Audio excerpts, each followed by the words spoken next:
Peuple du Seigneur, nous vous prions au nom de Jésus de ne jamais manquer de nous suivre sur ce site parce que nous avons comme mobile objectif ce que le Seigneur nous a dit, enseigner, prêcher à tout le monde en commençant par Jérusalem, à toutes les nations, la repentance et le pardon des péchés. C'est cela que Christ nous a dit d'enseigner. Je suis le pasteur Jean Gandou, Tamba Tamba du ministère évangélique. Viens, meurs et ressuscite avec le Seigneur.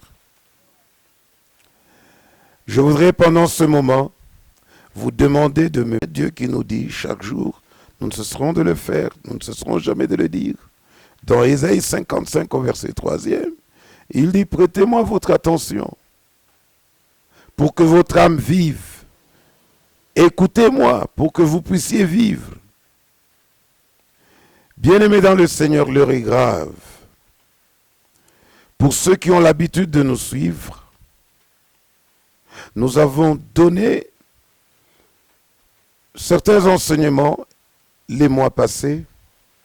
Nous étions en train de parler de la part du Seigneur, mais c'est aujourd'hui avec la situation que nous sommes en train de vivre aujourd'hui que même moi je parviens maintenant à comprendre pourquoi le Seigneur nous avait dit toutes ces choses. Nous avons beaucoup insisté, nous nous sommes beaucoup attardés sur le verset, le chapitre 55 de Ésaïe en son chapitre 3e, là où Dieu dit, donnez-moi votre attention, tendez-moi votre oreille, écoutez-moi et votre âme vivra.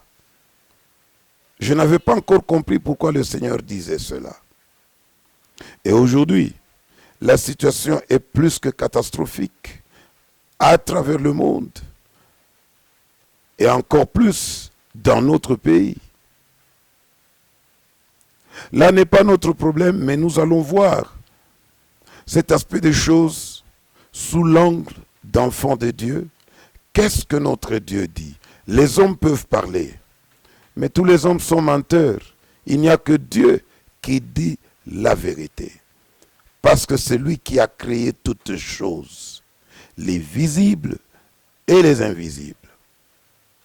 Je pense que nous sommes arrivés maintenant au temps où le diable est en train de regarder pour voir qui est le vrai enfant de Dieu et qui ne l'est pas. Parce que celui qui aime le Seigneur garde ses paroles. Celui qui aime le Seigneur agit selon les commandements du Seigneur. C'est maintenant ou jamais.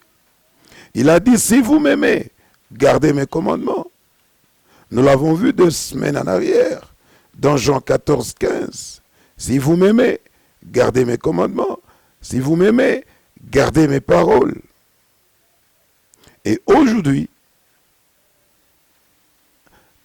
selon l'évangile de Jean au chapitre 14, dans son verset 15e, le Seigneur nous dit, et il est clair, si vous m'aimez, faites ce que je vous dis. Si vous m'aimez, gardez mes paroles, gardez mes commandements. Et le roi David avait dit aussi, et cela est vrai, cela est valable, jusqu'à aujourd'hui, dans les psaumes 119, au verset 4.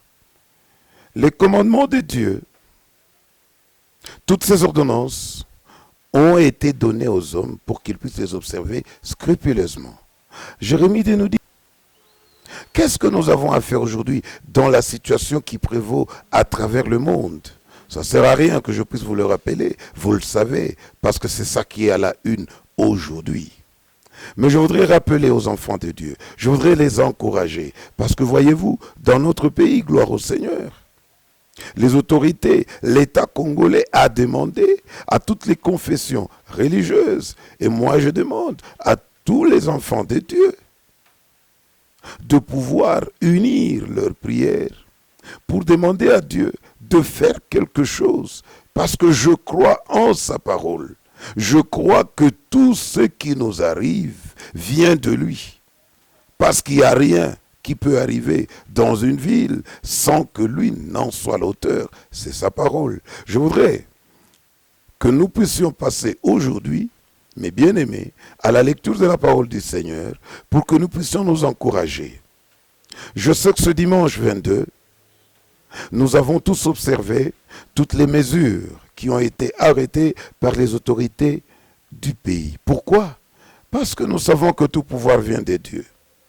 Parce que la Bible que nous lisons, elle nous dit que nous devons nous soumettre, nous devons obéir aux autorités qui sont établies. Parce que ce qu'elles sont en train de faire, c'est l'œuvre de Dieu. Chacun est en train de servir Dieu dans sa sphère, selon ce qui lui a été donné. Alors je voudrais demander aux hommes de Dieu, qui peuvent être en train de me suivre maintenant, de ne pas baisser les bras. Vous êtes serviteurs, vous êtes chrétiens. Nous avons appris que nous devons non pas créer des attroupements. Je sais que la parole de Dieu nous dit que c'est quand les enfants de Dieu sont unis. C'est dans les psaumes 133 qu'il est beau, qu'il est doux pour les enfants de Dieu de demeurer ensemble. Car c'est là que Dieu descend et il donne ses bénédictions. Demeurer ensemble n'est pas seulement le fait de venir, de s'asseoir tous. Ce n'est pas seulement cela, parce que nous savons que Judas était parmi les disciples et était en compagnie du Seigneur Jésus-Christ. Mais il a ouvert la porte et le diable est entré. Il l'a persuadé, il l'a convaincu, il est allé, il a fait ce qu'il devait faire. Mais bien aimés, nous devons bien comprendre les choses. Là n'est pas notre problème. Je voudrais vous encourager. Si vraiment pour vous la prière, elle n'est efficace que quand vous êtes entre les quatre murs, je vous prie de bien corriger ce que vous êtes en train de faire. Soyons à genoux. Prions le Seigneur avec foi. Abandonnons le mal. Il est le Dieu des miséricordes qui pourra prendre compassion de nous et il va nous pardonner. Pourquoi je le dis? D'aucuns sont en train de vanter le diable aujourd'hui. Beaucoup d'hommes en profitent pour dire que c'est le diable, c'est Satan. C'est vrai, parce que l'œuvre n'est pas du tout bonne. Mais je vous dis que tout, même le diable, si vous lisez dans Ézéchiel, c'est une créature de Dieu. Quand vous lisez dans les proverbes, vous allez trouver que Dieu a fait même le méchant pour le jour du malheur. Tout appartient à Dieu. C'est lui qui est le maître de tous les esprits. Alors le mieux à faire, c'est de s'attacher au Seigneur. C'est de le chercher pendant qu'il se laisse trouver. Ceci est une interpellation à l'endroit de toute l'humanité. Marchons dans la sainteté, dans la sanctification. Efforçons-nous. Je sais que tous nous branchons d'une manière ou d'une autre. Mais ayons des bonnes pensées dans nos cœurs. Mon bien-aimé, je voudrais que nous puissions voir quelque chose dans les Saintes Écritures. Parce qu'aujourd'hui, je voudrais vous parler du défi. Le défi de la vie. Le peuple congolais, pour parler principalement de lui ce soir, il vit un défi. Ce défi, ce n'est pas seulement le peuple congolais qui le vit lui-même. Vous connaissez l'histoire qui s'est passée dans la parole de Dieu. Et je vous ai toujours dit, cela est écrit dans la Bible, dans Romains, au chapitre 15. La parole de Dieu nous dit ceci, dans Romains. Permettez que je puisse rafraîchir la mémoire avec ce texte.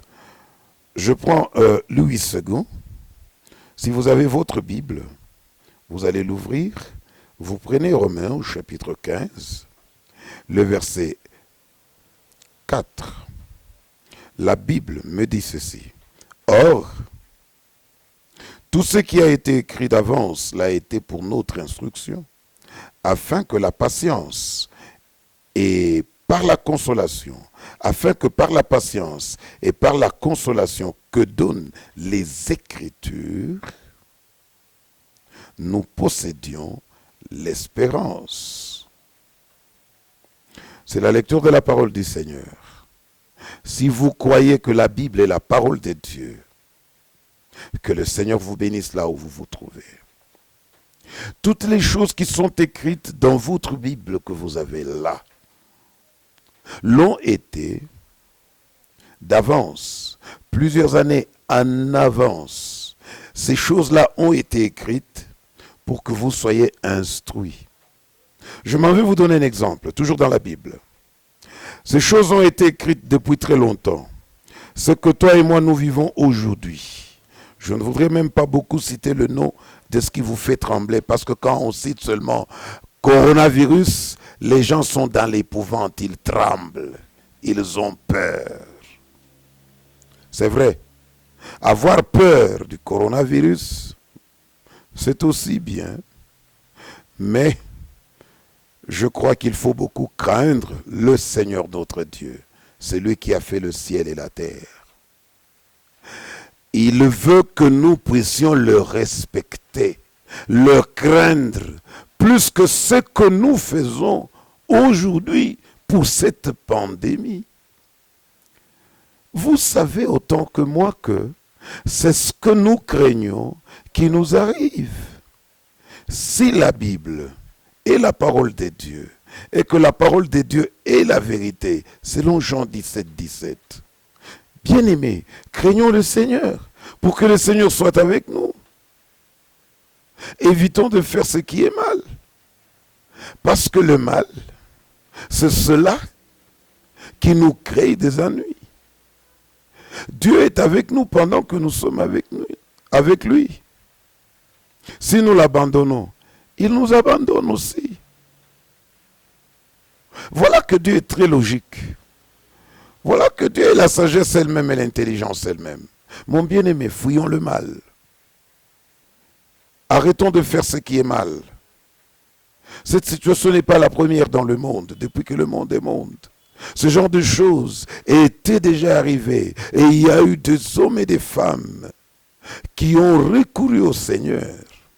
Comme l'autorité étatique nous a demandé de prier, d'implorer la grâce divine, faisons-le de tout cœur. Je vous ai dit que toutes les choses qui ont été écrites l'ont été plusieurs années en avance pour nous donner instruction, donc pour nous corriger, pour nous enseigner. Je voudrais qu'on prenne quelque chose dans Amos. Amos au chapitre 3e, le verset 6e. Peut-être que vous pouvez penser que moi je suis un pessimiste, je suis un rêveur. Que le Seigneur vous bénisse pour tout ce que vous pouvez me coller comme sobriquet, comme qualificatif. Mais laissez-moi vous dire la parole de Dieu. Et je ne voudrais pas laisser le peuple de Dieu passer comme ça toute une semaine sans suivre la pensée de Dieu pour lui. Amos chapitre 3, le verset 6e. Écoutez ce que la parole de Dieu me dit. Elle me dit ceci, dans 8 secondes. Sonne-t-on de la trompette dans une ville sans que le peuple soit dans l'épouvante? Ah, gloire au Seigneur. Dites amen là où vous m'écoutez. Dites amen là où vous lisez votre Bible. Est-ce qu'on peut sonner la trompette, une alarme, si le peuple n'est pas dans l'épouvante? L'épouvante, c'est quoi? C'est une grande peur. L'humanité est dans l'épouvante. L'humanité a peur. L'humanité tremble. Mais dans Jean au chapitre 14, le verset 15e, la parole de Dieu nous dit ceci. Si vous m'aimez, gardez mes paroles. Suivez mes commandements. Et le Christ de dire, dans tous ses enseignements, il disait toujours, ne craignez rien. Ne craignez rien. Je venais de vous rappeler une parole biblique qui dit que c'est ce que vous craignez qui va vous atteindre. C'est cela qui va vous arriver. Mais bien aimés, ne vous laissez pas tomber dans l'épouvante. Parce que là, le diable prendra le dessus sur vous. Quand vous avez très peur, vous n'aurez même pas le temps de pouvoir prendre une bonne décision. Vous allez baisser les bras. La peur va vous affaiblir. Vous êtes des enfants de Dieu. Dieu vous connaît. Dieu vous aime. Je bénis une fois de plus le Seigneur pour l'autorité étatique de la RDC qui a dit qu'il faut que nous puissions implorer la grâce divine. Demandons pardon au Seigneur pour ceci, pour cette pandémie. Dieu étant le maître des esprits, Dieu étant celui qui a créé toutes choses, visibles et invisibles. C'est ça qui fait de lui le Seigneur de l'univers. Demandons-lui pardon. Allons vers lui. Implorons sa grâce. Implorons sa miséricorde. Abandonnons le mal. La Bible dit, si tu confesses tes péchés, il est juste et bon pour te les pardonner. Christ est mort d'ailleurs pour nos péchés avant même que nous ne venions au monde. C'est à nous de pouvoir confesser cela. Ton mal va te châtier. Ton infidélité va te punir. Tu sauras et tu verras que c'est une chose mauvaise et amère d'abandonner l'Éternel ton Dieu et de n'avoir de moi aucune crainte, dit le Seigneur, l'Éternel des armées. Rentrons au Seigneur. Suivez-nous, bien-aimés, sur notre chaîne. Au nom de Jésus, que le Seigneur vous bénisse. Amen.